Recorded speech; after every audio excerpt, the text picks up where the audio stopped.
నీకు క్వశ్చన్ లా చెప్పు. 5 years గా గులాబీ చెట్టుకి నీళ్ళు పోస్తావా?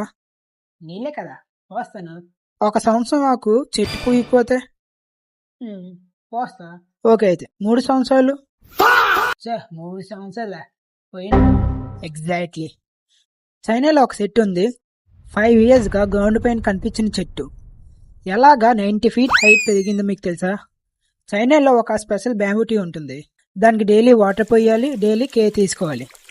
ఫస్ట్ ఇయర్ ఏం జరగదు, సెకండ్ ఇయర్ ఏం జరగదు, థర్డ్ ఇయర్ స్టిల్ నథింగ్. ఇంకెందుకు అయితే ఆపే. నువ్వు ఆగు, మేము బోల్తేనా? చాలా మంది ఫెయిల్ అయింది అనుకుంటారు, స్టాప్ చేస్తారు ఒక ఇలాగా. మధ్యలో నన్ను ఎందుకంటావా? మీరేమో చూసుకోండి. కానీ షాకింగ్ ట్రూత్ ఏంటంటే, అంటే చెట్టు గ్రో అవ్వట్లేదని కాదు, అది కింద గ్రో అవుతుంది, భూమి కిందన. తన రూట్స్ అనేది స్ట్రాంగ్ గా బిల్డ్ చేసుకుంటుంది. అబ్బో. కానీ 50 years లో జరిగేది మాత్రం అన్బిలీవబుల్. సంవత్సరాలుగా సైలెంట్ గా ఉన్న చెట్టు సడన్ గా అందరికి షాక్ తినిపిస్తుంది. కొన్ని వీక్స్ లోనే 90 feet హైట్ పెరుగుతుంది. ఇలాంటి స్టోరీస్ వెనకతున్న సైకాలజీ మీకు అర్థమవుతే లైఫ్ ని వేరే యాంగిల్లో చూడడం స్టార్ట్ చేస్తుంది.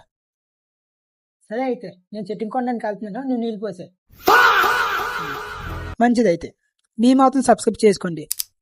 Thank you.